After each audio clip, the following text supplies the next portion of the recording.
There is a photograph that no one was supposed to keep. It was taken in the winter of 1893, somewhere in rural Kentucky, inside a farmhouse that no longer exists. The children in that photograph are sitting perfectly still. Their hands are folded, their eyes are open, but according to every account that survived, they could not move, they could not cry, they could not speak, and when you learn why, you will never forget it. This is not folklore, this is not legend. This is the story of the Corbin family and the secret that lived in their blood for over 200 years. Hello everyone. Before we start, make sure to like and subscribe to the channel and leave a comment with where you're from and what time you're watching. That way, YouTube will keep showing you stories just like this one. The Corbin name appears in colonial records as early as 1674. They were farmers, landowners, quiet people who kept to themselves. But by the mid-1800s, something had changed. Neighbors began to notice the Corbin children were different. They didn't play, they didn't run, they sat in windows like porcelain dolls, staring out at nothing. And when you got close enough, you could see it in their eyes. They were aware. They were trapped. For generations, the family had been practicing something behind closed doors. It wasn't religion, it wasn't discipline, it was control, a method passed down from father to son, mother to daughter, designed to shape the child before the child could ever resist. It involved isolation, silence, and a form of conditioning so severe that by the age of 5, a Corbin child would no longer cry. By 7, they would no longer flinch. By 10, they would no longer dream. This was not abuse in the way we understand it today. This was something older, something deliberate, a belief that the human spirit could be molded like clay if you started early enough and never let them remember what it felt like to be free. And it worked. The Corbin method did not begin in America. It began in the English countryside in a manor house outside of Cornwall in the year 1642. That was the year Thomas Corbin, a minor landowner and self-taught philosopher, wrote a journal that would never be published. He called it The Perfection of Inheritance. In it, he outlined a theory that would consume his descendants for centuries, that weakness, emotion, and defiance were not natural traits of childhood, but corruptions, and that with enough discipline, enough control, a parent could raise a child who would never disobey, never question, never suffer the chaos of their own desires. Thomas believed that children were born blank, that crying was learned, that affection was a social poison, that if you could prevent a child from forming emotional attachment in the first 3 years of life, you could create a human being incapable of rebellion, depression, or pain. He tested his theory on his own children, 3 sons, 2 daughters. He kept them in separate rooms. He forbade his wife from holding them. He responded to their cries with silence. And by the time they were old enough to walk, they had stopped trying to reach for him. He called it success. When Thomas Corbin died in 1671, his eldest son, William, carried the journal across the Atlantic. William settled in Virginia, then moved west into the Kentucky frontier.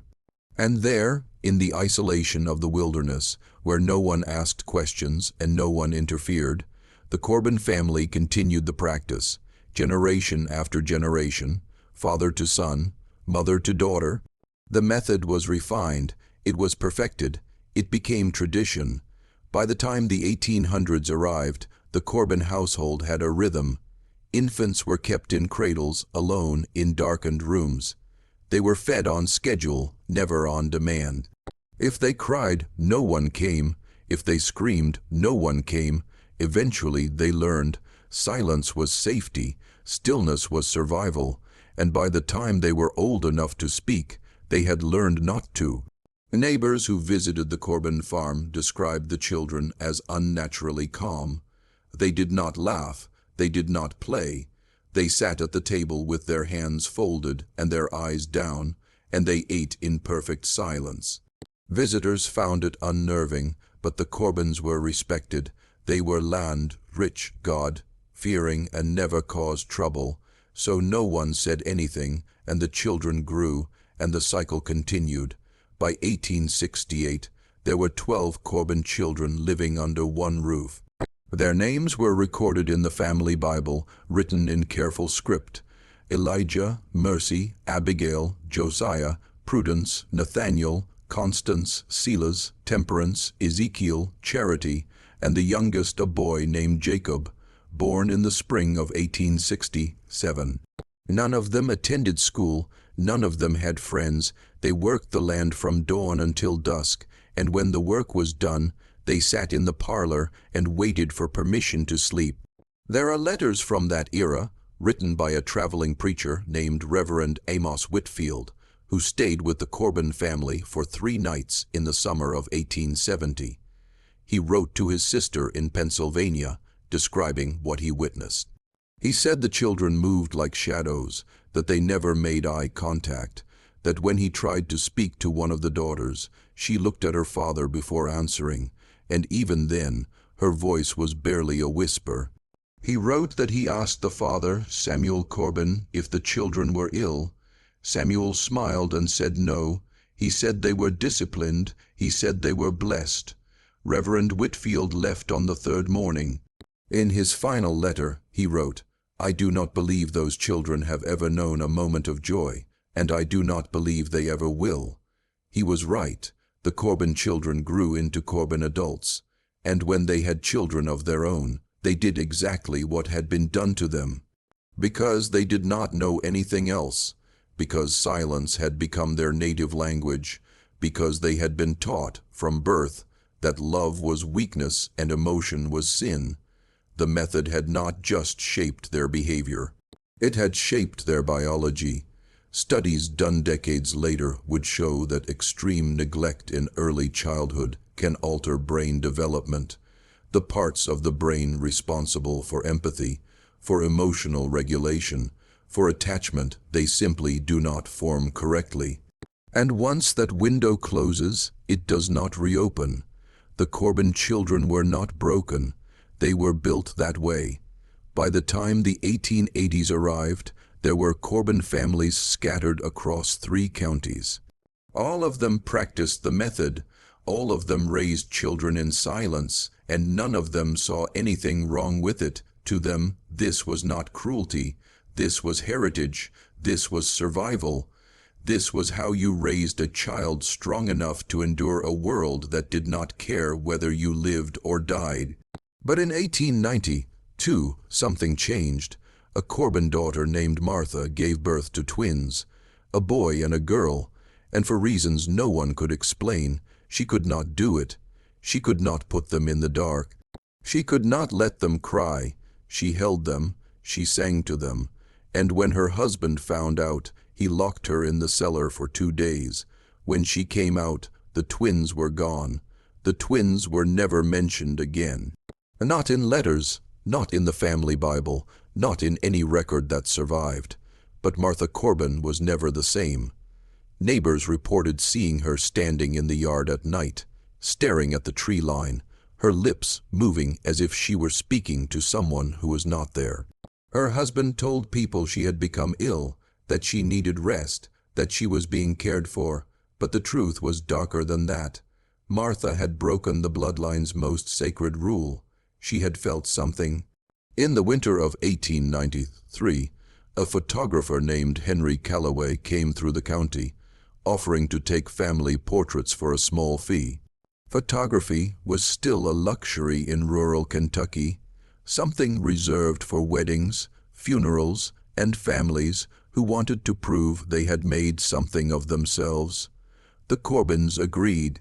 They gathered the children in the front room of the farmhouse, dressed them in their Sunday clothes, and arranged them in 2 rows. The older children stood in the back. The younger ones sat in chairs at the front. And in the center, standing perfectly still, was Martha. Henry Callaway later told his wife that it was the strangest sitting he had ever done. He said the children did not fidget, they did not blink. They did not smile, even when he tried to make them. He said it was like photographing a room full of mannequins. But what disturbed him most was the mother. He said her eyes were open, but she was not looking at the camera. She was looking past it, through it, as if she were seeing something on the other side of the lens that no one else could see. The photograph was developed and delivered 2 weeks later. The Corbins paid in cash and never spoke to Henry Calloway again.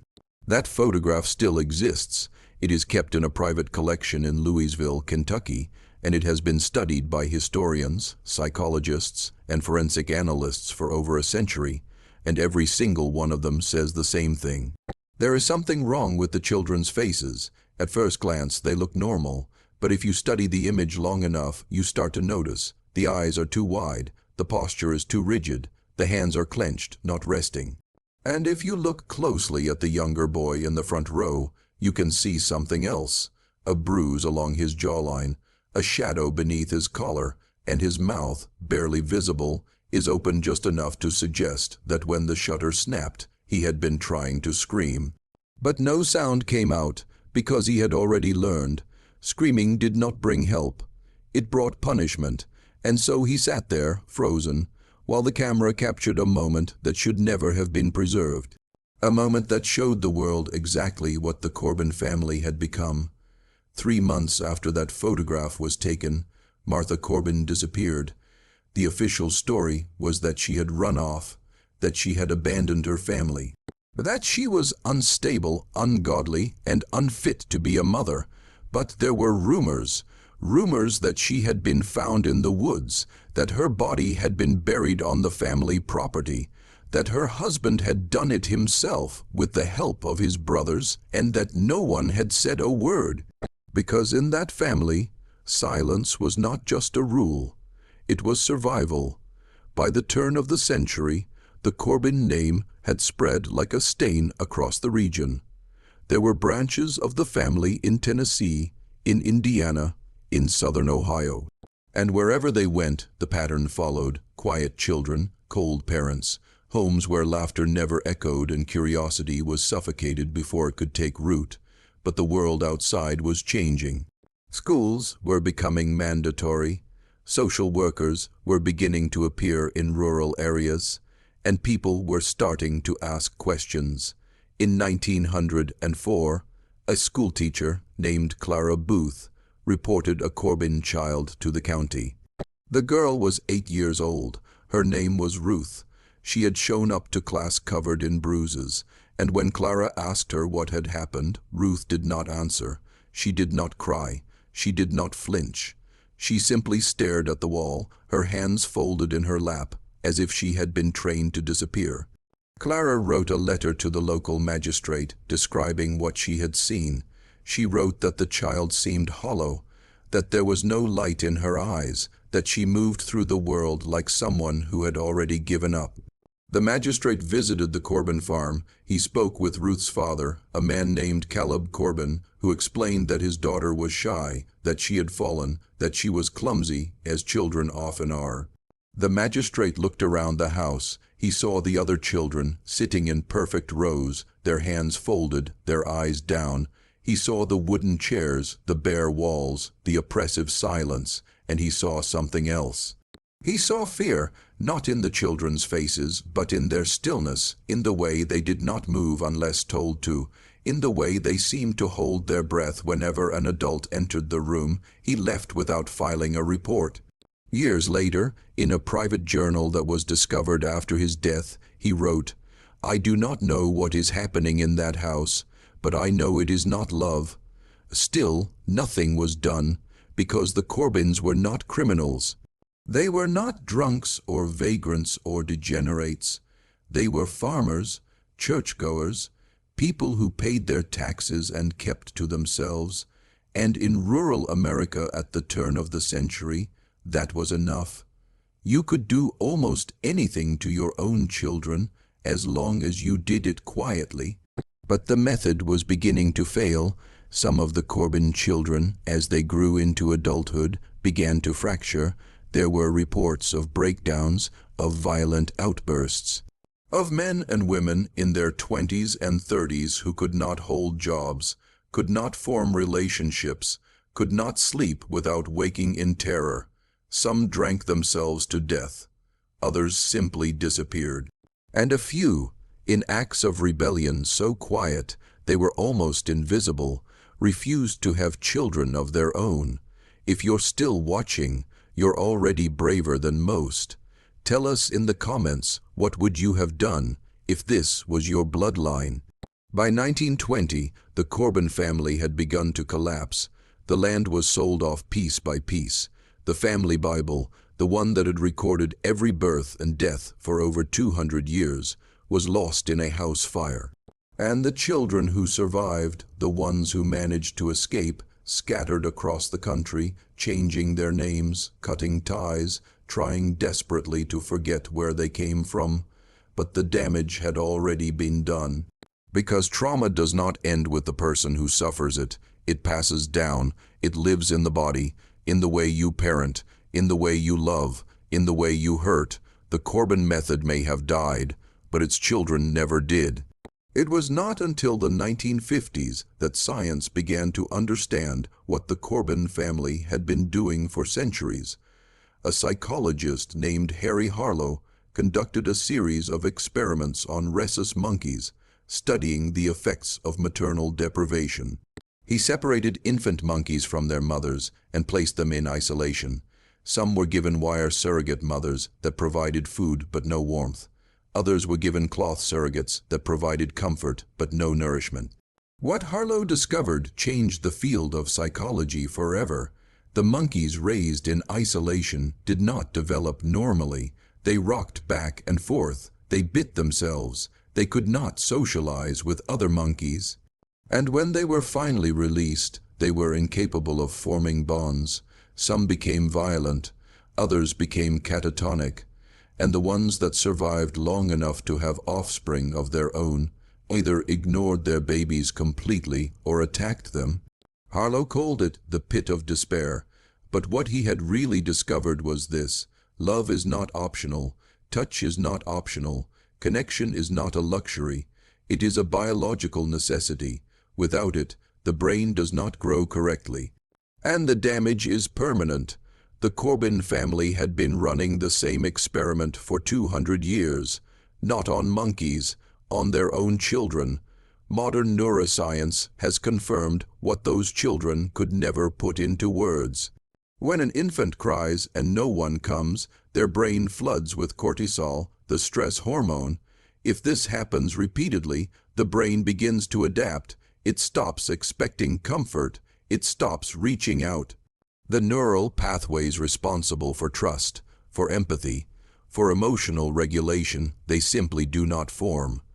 And by the time the child is old enough to speak, the window has closed. They will spend the rest of their lives trying to feel something that their brain was never wired to experience. This is what happened to the Corbin children. They were not cruel by nature. They were not born without emotion. They were systematically deprived of the experiences that build a human being. And by the time they became parents themselves, they had no blueprint for love, only for control, only for silence, only for the cold, mechanical raising of the next generation. But there is something even darker beneath all of this, because the Corbin method was not random. It was not the result of ignorance or poverty or desperation. It was intentional. It was philosophical. It was based on the belief that suffering made children stronger, that attachment made them weak, that the only way to prepare a child for a brutal world was to brutalize them first, in private, where no one could interfere. And the worst part, it worked. The Corbin children survived. They obeyed. They worked. They never complained. They never rebelled. They grew into adults who could endure unimaginable hardship without breaking, because they had already been broken before they learned to walk. But survival is not the same as living. By the time researchers began tracking the descendants of families like the Corbins in the late 20th century, they found patterns that could not be ignored. Higher rates of depression, higher rates of addiction, higher rates of suicide, and in almost every case, a complete inability to describe what had been done to them. Because how do you mourn something you never had? How do you grieve for a childhood that never existed? The Corbin children could not move because they had been trained not to. They could not cry because crying had been punished out of them, and they could not speak, not really, because there were no words for what had been stolen. Today, there are still people alive who carry the Corbin name. Most of them do not know the full story. They know there was something strange about their grandparents, something cold, something they were told never to ask about. They know there are gaps in the family tree, photographs that were burned, letters that were destroyed, graves that were never marked, but they do not know why. In 2008, a woman named Elizabeth Corbin began researching her family history. She had grown up in Ohio, estranged from most of her relatives, raised by a mother who rarely spoke about the past. Elizabeth had always felt something was missing, not just information, something deeper, a sense of connection, of warmth, of being wanted. She described it once in an interview as living in a house where no one ever touched you, even when they were standing right next to you. She started with census records, then birth certificates, then property deeds, and slowly, over the course of 3 years, she began to piece together the truth. She found the 1893 photograph. She found Reverend Whitfield's letters. She found medical records from the 1920s describing Corbin children admitted to asylums with diagnoses like melancholia, nervous exhaustion, and failure to thrive. She found court documents from 1937 where a Corbin man had been arrested for locking his children in a shed for 2 days without food or water. The charges were dropped. The children were returned to him, and no one ever checked on them again. Elizabeth published her findings in a small historical journal in 2011. The article was titled "The Corbin Method: Generational Trauma and Systematic Emotional Deprivation in Rural America." It received almost no attention. A few academics cited it. A few distant relatives called her angry, accusing her of slandering the family name. One cousin told her she should be ashamed, that she was digging up things that were meant to stay buried. But Elizabeth kept digging because she realized something that no one else had been willing to say out loud. The Corbin method had not died. It had evolved. It had softened. It had become more socially acceptable. But it was still there, in the way her mother had raised her, in the way she had almost raised her own children before she caught herself, in the belief that children should be seen and not heard, that crying was manipulation, that affection was spoiling, that love had to be earned, controlled, withheld. She realized that the method had never been about the Corbins. It had been about a belief system that had infected entire generations. A belief that children were not people, that they were property, that they were blank slates to be written on, vessels to be filled, problems to be solved, and that if you just controlled them enough, hurt them enough, silenced them enough, you could shape them into anything you wanted. But you cannot, because children are not clay, they are not machines. They are human beings born with the need to be held, to be seen, to be loved. And when you deny them that, you do not make them stronger. You make them ghosts. Today, the Corbin family farm is gone. The house was torn down in 1968. The land was sold to a developer and turned into a subdivision. There is no historic marker, no plaque, no acknowledgement that anything happened there at all. The people who live there now have no idea that beneath their lawns, beneath their driveways, beneath their children's swing sets, there are generations of silent suffering buried in the soil. But the story does not end there, because there are still people walking around today who were raised the Corbin way, not in Kentucky, not on a farm, but in suburbs, in cities, in homes that look normal from the outside. And they are trying, every single day, to unlearn what was done to them, to break the cycle, to give their children what they never had. Some of them will succeed, some of them will not, but all of them carry the same truth. That bloodline secrets do not stay secret forever. That silence, no matter how deep, eventually breaks. and that the children who could not move, who could not cry, who could not speak, they are still here. They are still watching, and they are finally, after centuries, beginning to tell their story. If this story stayed with you, leave a comment. Tell us where you're from. Tell us what you felt. And if you know someone who needs to hear this, share it. Because the only way we stop cycles like this is by refusing to look away. Thank you for watching.